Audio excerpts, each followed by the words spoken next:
સતગુરુ ભગવાન કી જય, સનાતન ધર્મની જય.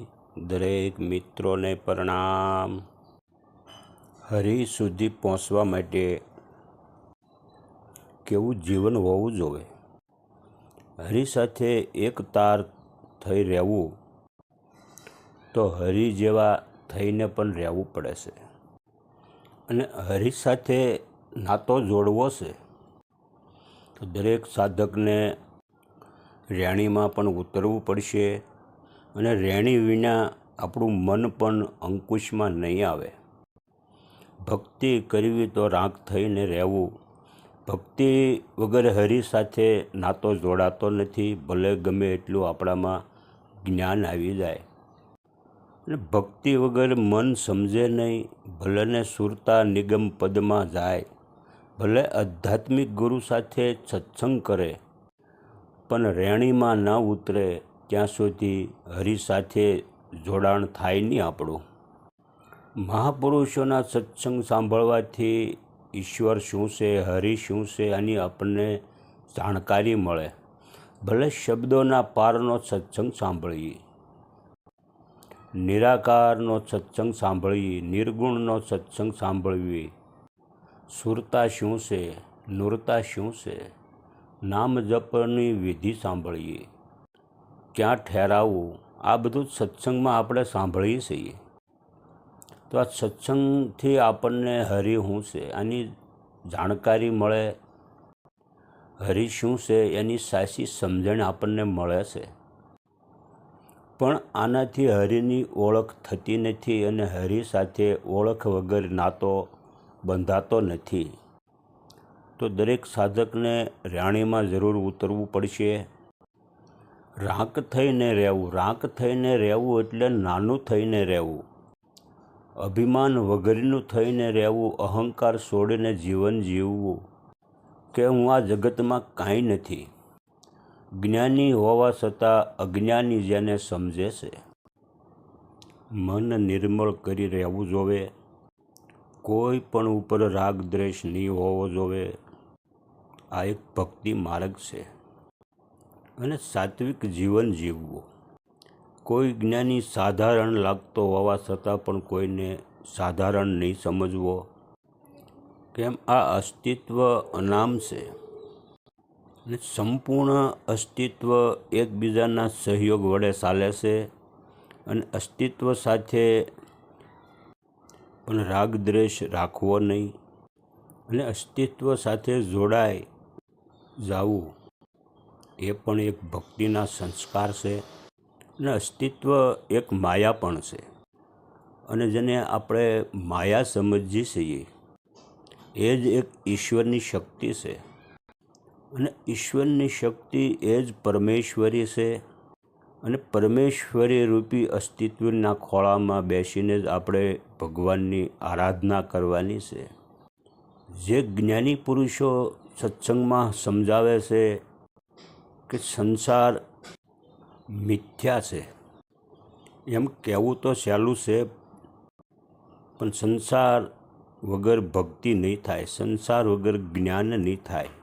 અને આ બધું સંસારમાં રહીને જ કરવાનું છે. સંસાર રૂપી મહામાયા પરમેશ્વરીના ખોળામાં, સંસારના ખોળામાં બેસીને જ આપણે ભક્તિના માર્ગ ઉપર ચાલી શકશું. સંસાર મિથ્યા પણ નથી અને સંસાર આપણને બગાડતા પણ નથી. આપણું મન ભટકેલું છે તો સંસારને દોષ દેવાનો કોઈ અધિકાર નથી.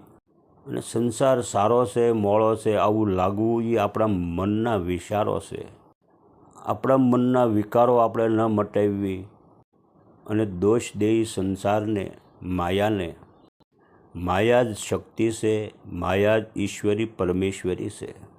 અને એ જ જ્ઞાની પુરુષો પણ આપણને સમજાવતા હોય કે અણુ અણુમાં ઈશ્વર છે તો માયામાં ઈશ્વર નથી. તો હર જગ્યાએ ઈશ્વર છે. આ સમજવું એ જ ભક્તિ માર્ગ છે. જ્ઞાન માર્ગ તોડે છે અને ભક્તિ માર્ગ જોડે છે. પણ જ્ઞાન માર્ગમાંથી આપણે સાર લેવાનો છે. અને દુનિયાના કોઈ પણ ખૂણામાં જઈશું તો બધે સંસાર છે અને સંસારરૂપી માયા પણ છે. માયા કોઈને બંધન કરતી નથી.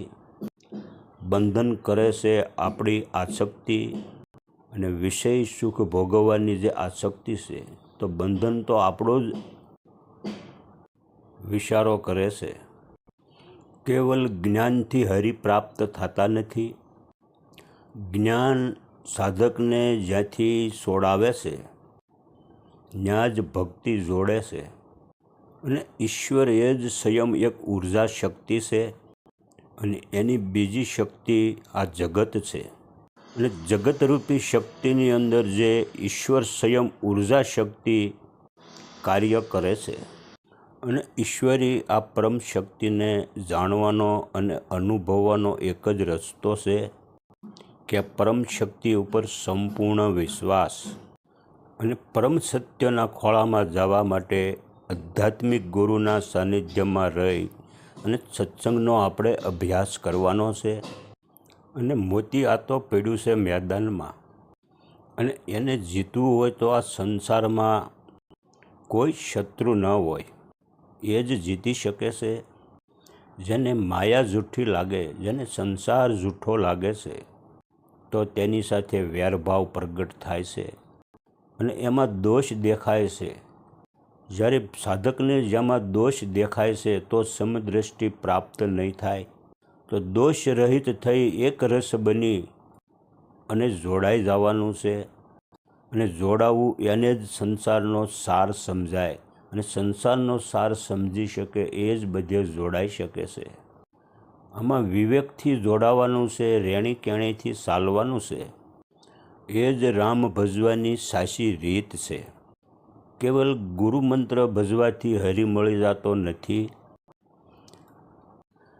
અને ગુરુમંત્ર ભજ્યા કરશું અને રેણી કેણીમાં નહીં ઉતરી તો પણ એ ગુરુમંત્ર ઉગતો નથી.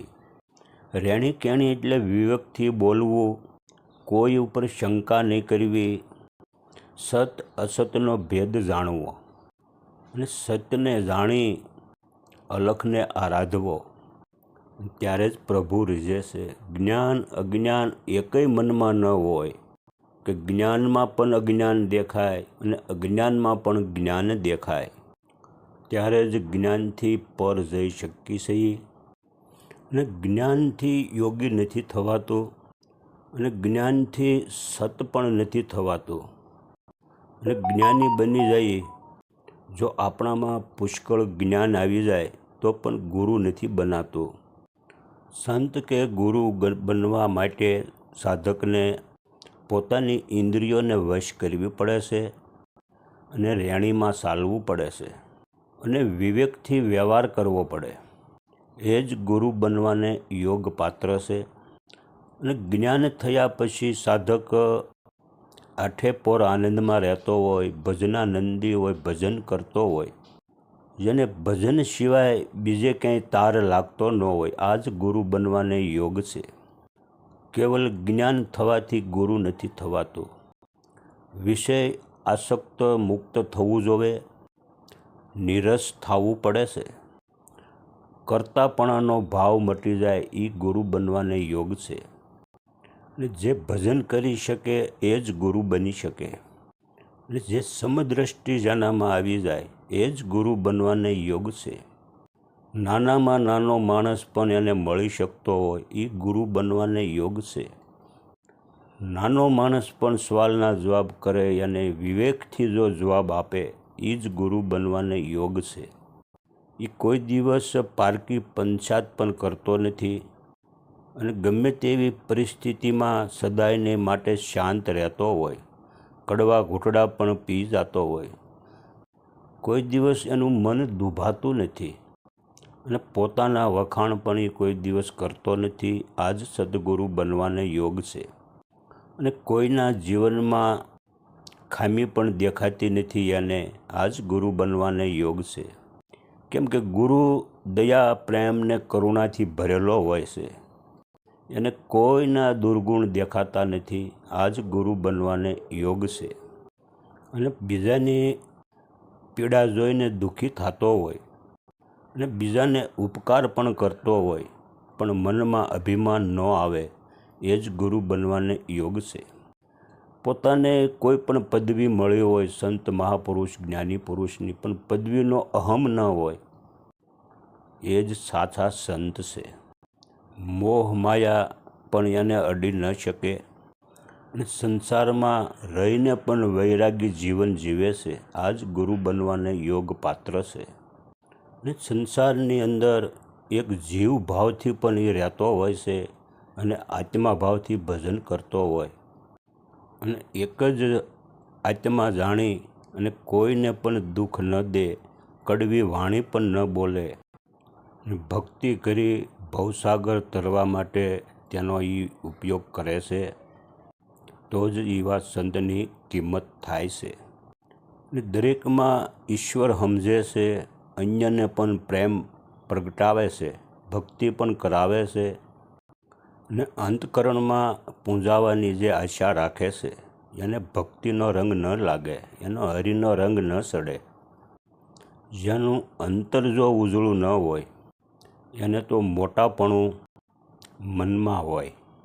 ને સદગુરુ બનવાને યોગ જે છે એ સદાયને માટે ભાનમાં હોય છે અને સાક્ષીમાં પણ રહેતો હોય છે. અને સાક્ષીવાળી જે અવસ્થા છે એને જ આપણે તુરિયા અવસ્થા પણ કહેવાય છે. અને સાચું ધ્યાન તો આ જ છે, જે તુરિયા અવસ્થા આપણામાં પ્રગટ થાય એ જ સાચું ધ્યાન છે. ને સાચા સદગુરુની વૃત્તિ કોઈ દિવસ બદલતી નથી અને કપટ ન હોય એના મનમાં ને પ્રભુના નામમાં પરિપૂર્ણ જે સમજે છે એ જ સાચો પ્રજ્ઞી પુરુષ કહેવાય છે. દેહ પડી જાય છતાં પણ નામ ન મૂકે, એ જ સાચો યોગી છે. નિસ્વાર્થ કર્મ, ભક્તિ અને જ્ઞાન આ 3 મુખ્ય માર્ગ છે. પ્રભુને પામવા જેમણે આ માર્ગ ઉપર ચાલ્યા છે એની જ ભગવાન આત્મારૂપી સાક્ષાત કર્યા છે.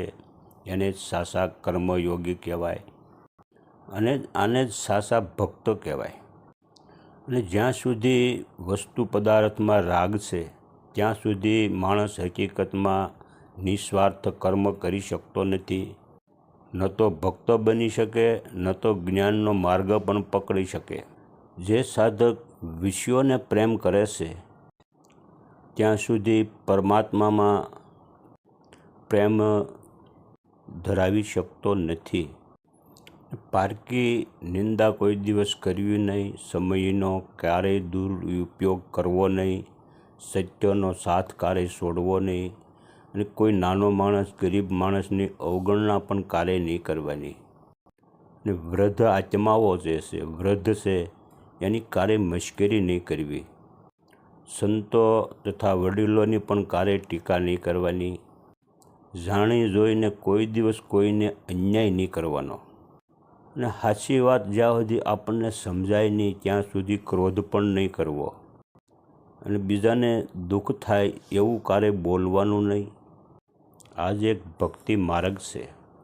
અને આ માર્ગ ઉપર જ્યાં સુધી નહીં ચાલી ત્યાં સુધી હરિ પણ રીઝવાના નથી. બાકી ગમે એટલું જ્ઞાન આવી જાય પણ રેણી કેણી નહીં જાગે ત્યાં સુધી ભક્તિ નહીં આવે અને ભક્તિ વગર ભગવાન પણ રીઝવાના નથી. સતગુરુ ભગવાન કી જય, સનાતન ધર્મની જય. દરેક મિત્રોને પ્રણામ.